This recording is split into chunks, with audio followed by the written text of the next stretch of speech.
കർണാടക രാഷ്ട്രീയത്തിൽ വലിയൊരു വാഗ്വാദത്തിന് തിരികൊളുത്തിയിരിക്കുകയാണ് ആ സംസ്ഥാനത്തെ മന്ത്രി പ്രിയങ്ക് ഖാർഗെയുടെ തുറന്ന കത്ത്. RSS മേധാവി മോഹൻ ഭാഗവതിനെ അഭിസംബോധന ചെയ്തുകൊണ്ടയച്ച ഈ കത്ത് RSSന്റെ പ്രവർത്തന രീതികളെയും സാമ്പത്തിക സ്രോതസ്സുകളെയും കുറിച്ച് വലിയൊരു ചർച്ചയ്ക്ക് വഴിവെച്ചിരുന്നു. ഈ വിഷയത്തിൽ ഇപ്പോൾ എന്താണ് യഥാർത്ഥത്തിൽ സംഭവിച്ചത്? ജൂൺ 13 പ്രിയങ്ക് ഖാർഗെ RSS മേധാവിക്ക് കത്തയച്ചത്.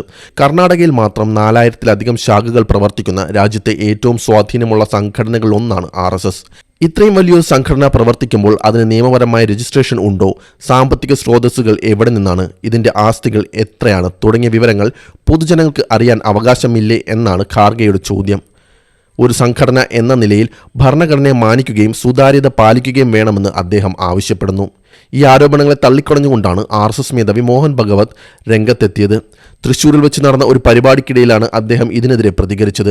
പ്രിയങ്ക് ഖാർഗെയുടെ ആവശ്യം രാഷ്ട്രീയ പ്രേരിതമാണെന്നും തങ്ങൾ സർക്കാർ സഹായം സ്വീകരിക്കുന്നില്ലാത്തതിനാൽ ഇത്തരം വിവരങ്ങൾ വെളിപ്പെടുത്തേണ്ട ബാധ്യത തങ്ങൾക്കില്ലെന്നുമാണ് അദ്ദേഹം പറഞ്ഞത്. ഹിന്ദുധർമ്മം പോലും രജിസ്റ്റർ ചെയ്യപ്പെട്ടതല്ല എന്ന അദ്ദേഹത്തിൻ്റെ പരാമർശം വലിയ ചർച്ചയായിട്ടുണ്ട്. തങ്ങൾ രഹസ്യമായിട്ടല്ല പ്രവർത്തിക്കുന്നതെന്നും ശാഖകളിലൂടെ പരസ്യമായാണ് പ്രവർത്തിക്കുന്നതെന്നും അദ്ദേഹം കൂട്ടിച്ചേർത്തു. ഈ വിഷയം ഇപ്പോൾ ഒരു വലിയ രാഷ്ട്രീയ പോരാട്ടമായി മാറിയിരിക്കുന്നു. കോൺഗ്രസ് ഇതിനെ ഒരു അഴിമതി വിരുദ്ധ പോരാട്ടമായി കാണുമ്പോൾ BJP ഇതിനെ കോൺഗ്രസിന്റെ രാഷ്ട്രീയ പകപോക്കലായിട്ടാണ് വിശേഷിപ്പിക്കുന്നത്. യഥാർത്ഥത്തിൽ രാജ്യത്ത് ഒരു പ്രമുഖ സംഘടനയുടെ പ്രവർത്തനങ്ങൾ എത്രത്തോളം സുതാര്യമായിരിക്കണം എന്നതിനെക്കുറിച്ചുള്ള വലിയൊരു ചോദ്യമാണ് ഇവിടെ ഉയരുന്നത്. NGOകളും കമ്പനികളും മറ്റ് മതസംഘടനകളും പാലിക്കുന്ന നിയമങ്ങൾ RSSും പാലിക്കണമെന്ന് ഖാർഗെയുടെ വാദം. എന്നാൽ സംഘടനയുടെ തത്വചിന്തകൾക്ക് മുകളിൽ നിയമപരമായ രജിസ്ട്രേഷന് പ്രസക്തിയില്ല എന്നാണ് RSS പക്ഷം. ഈ വിവാദം വരും ദിവസങ്ങളിൽ കൂടുതൽ ശക്തമാകാനാണ് സാധ്യത. നിയമപരമായി ഇതിന് എന്ത് സാധ്യതയുണ്ടെന്നും പൊതുജനം ഇതിനെ എങ്ങനെ നോക്കിക്കാണുന്നു എന്നതും നിർണായകമാണ്. സുതാര്യത എന്നത് ഏതൊരു ജനാധിപത്യ രാജ്യത്തും പ്രധാനപ്പെട്ടതാണ്.